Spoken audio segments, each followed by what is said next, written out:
এই হারামিগুলো লাস্ট পাতে গিলতে এসছে। এই যে ওখানে সবাই শুয়ে, দুঃখের বিষয় আজকে আমাদের কারেন্ট নেই।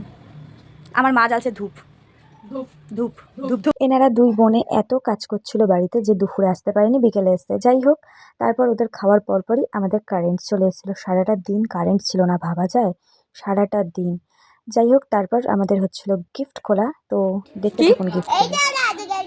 হ্যাঁ, এই যে হলো আজকের গিফট, মানে বিবাহবার্ষিকীর গিফট। এখানে হচ্ছে দুটো নাইটি আছে, এটা হচ্ছে বিছানার চাদর দুটো, একটা চাদর আর একটা আছে যেটা হচ্ছে আমরা দিয়েছি জ্যাকেট, এটা দিয়েছে পিঙ্কি দি, এটা দিয়েছে মাসি, মানে এখানে একটা গেঞ্জি আছে এই যে।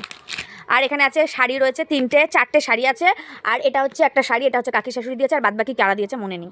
এটা দিয়েছে একটা মামা, এটা দিয়েছে মামা, এটা দিয়েছে আমার মামা, আর এটা দিয়েছে আমারই মামা কিন্তু একটা মামা। আর আর দুটো নাইটি আর একটা গ্লাস, ব্যাস শেষ। আর ও এটা হচ্ছে আমরা দিয়েছি মায়ের সোয়েটার, এই যে এইটা মায়ের, আর এটা হচ্ছে বাবার জ্যাকেট। ব্যাস হয়ে গেছে। বলো বিবাহবার্ষিকী কি বললে দেখে নিও। কি বলবো? বিবাহবার্ষিকী। ও তো আজকের এই অনুষ্ঠানটা কেক কাটা দিয়েই আমরা শেষ করব। তো কেক কাটতে সেই যে সবাই বসছে, তো কেক কাটা হোক, তারপর আবার কথা হবে। কেটে নাও না না না, বস বসো না, কাটো কাটো। Happy birthday to you, happy anniversary, happy birthday to you. বাবা হাত দিয়ে করো, হাত দিয়ে করো। কেক কাটা এদিকে হয়ে গেছে, খাওয়া খাই চলছে।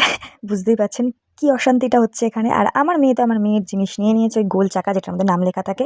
আসলে কেক কিনতে গেছিলো, এটা কিন্তু ওই পছন্দ করে এনেছে, যাতে যাতে সেদিনকেও ওর পছন্দ ছিল, কিন্তু কেকটা ঠিক ওর পছন্দ ছিল না। মানে ওই অগত্যা নিয়েছে, যেহেতু বলেছিলাম আজকের দিনে এই কেকটা নেব। আর এই যে যেটা যার কাজ সে নিয়ে নিচ্ছে। কালারটা ভালো হয়েছে, কালারটা ওর পছন্দ। এটা হলো আমার বরের দায়িত্ব। প্রচুর বছরে কিন্তু প্রচুর কেক কাটে ও। সোনা টাকা, সোনা টাকা।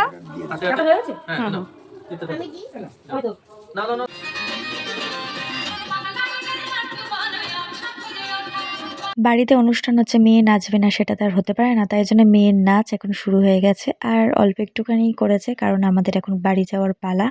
আর নাচ মানে ওকে হাত ধরে টেনে নিয়ে যেতে পারছি না, ও নাচ শুধু করতেই আছে কি বলবো। হ্যাঁ, সবাই দেখো রেডি রেডি হয়ে বসে রয়েছে, মানে ওর নাচটা বন্ধ করবে আর আমরা বাড়ি চলে যাব। কেক টেক কাটা কমপ্লিট, এখানে সব অনুষ্ঠান শেষ আজকের মতো। টাটা সকলকে। আর এই যে আমরা সবাই ব্যাগ বাটখারা সব নিয়ে এখন গাড়িতে উঠছি। সকলে যাবে গাড়িতে, আমি আর আমার দেওর যাব বাইকে। তো সকলকেই টাটা, ভালো থাকবেন, সুস্থ থাকবেন, আর আমার ভিডিওটা অবশ্যই দেখবেন।